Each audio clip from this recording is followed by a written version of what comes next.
Hello, everyone. This is Ron Toy with the Ron Toy team at Cross Country Mortgage. Wanted to share with you a little bit about the market, and hopefully, this will help incentivize or encourage people to get off the fence and invest in a property. Yes, rates are higher, but if you look at the historical average of interest rates on mortgages since for the last 40 years, 7-8% is about normal. In the 80s, they got close to 20%. But I want to show you some information because home price appreciation is real. What we see here highlighted in yellow is all-time highs for home prices. And as you can see across, this is showing you the average appreciation rate month over month and what pace we're set for 2023. So homes are still appreciating at a record pace. Most are projecting between 5, 9, some I've seen at 10%. So that $300,000, $400,000, $500,000 house you're looking at is going to be worth 30, 40, 50,000 more. So waiting to buy for rates to come down to numbers that we saw in 2019 and 20 that were historical lows that we only saw that during that time period is not going to help you achieve your long-term financial goals. And I want to be here to help you see through the noise and clouded information that's being provided by social media and influencers that are just there for clickbait. So none of this is going to be shouty or angry. It's just going to be facts and data because those are not concerned with emotion. It is what it is. As you can see across, this is what everything's looking like as of right now. And this is national averages. Some places might be a little lower, some might be a little higher, but national averages, this is the appreciation rate. Go look it up yourself if you'd like, but here it is. Some of the reasons why we're not going to experience what we saw in 2007 and 8, and I'll go into that in more detail, but I want to make sure you see how important birthing rates are. So average home formation, our first-time home buyer is about 33 years old.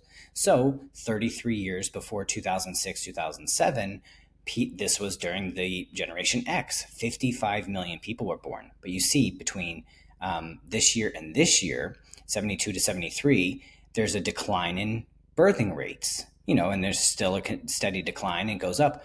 But today, where we are today, 2022, 2023, and we're sitting at 10 million plus more buyers in the market. And the inventory, back in 2007, if you could fog a mirror, you could get a loan. There's 4 million homes available compared to now there's less than 1 million homes available. And again, 10 million more buyers in the market. And the scary part about that is housing formations, which is people entering the housing market, has outpaced housing completions roughly since 2012, 2013. We're going to see that again. So when people are talking about, oh, this is going to be the same, I'm expecting a housing crash or a bubble, it's just statistically not going to happen. And I want to show you some more of that here. So household growth, that's the housing formations versus annual completions, homes that are being built and finished.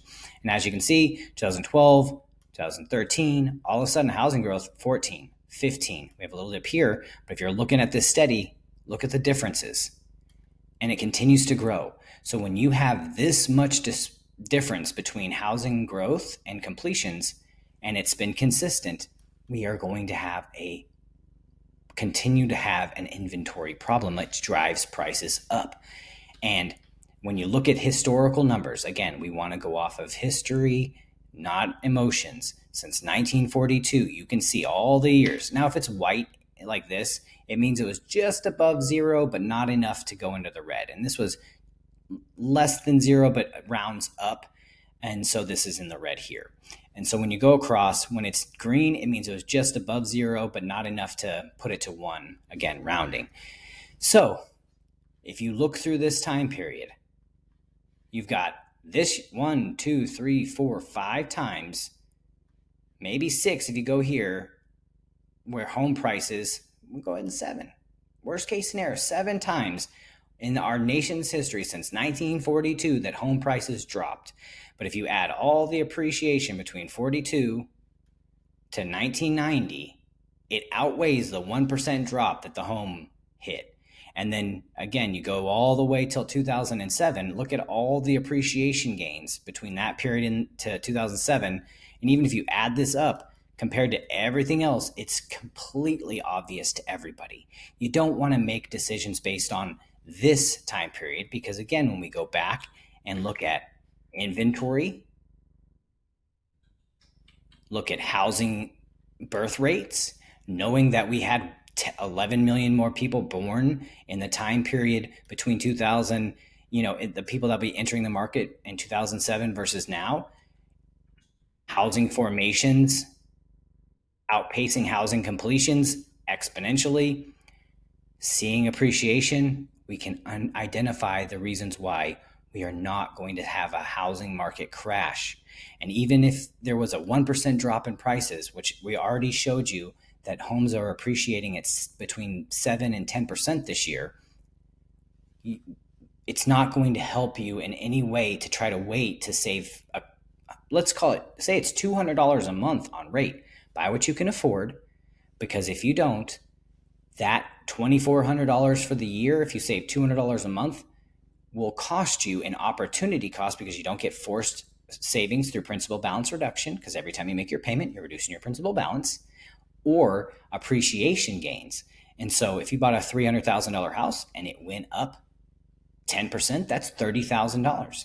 If you're paying $2,000 a month in rent right now, for the year, that's 24 grand. So when you look at the year over year cost for renting one extra year, that would cost you $54,000 to rent that year in an effort to save $2,400. I know what I would do. I'm not jumping over dollars to pick up nickels. I'm going to go ahead and pick up that dollar, buy what I can afford, and then sell later, use the equity gains to pay off debt, springboard retirement, or whatever. But I wanted to make sure I'm bringing you guys facts so that you can make informed decisions. Realtors, when you're watching this will help you communicate to your clients the importance of going ahead and getting off the fence and buying now. Some of my clients and some people are feeling trapped in their mortgage because they bought in 2019 and they've seen almost 50% appreciation, but they've also racked up credit card debt, but the rate's 3%. Like, man, how could I ever get out of this house? My rate's only 3%. Well, if you look at your combined blended rates between all of your debts, it might make sense to go ahead and sell your home, or to tap into the equity, getting a home equity loan or home equity line of credit to pay off that revolving debt at 20 to 30% interest and go from there. But let's talk. If you have any questions, reach out to me. Let's get on a planning session. You can go to my website, click the link to schedule a time to speak with me, and let's see how I can help you manage one of the largest debts that you'll take on. Talk to you soon. Bye.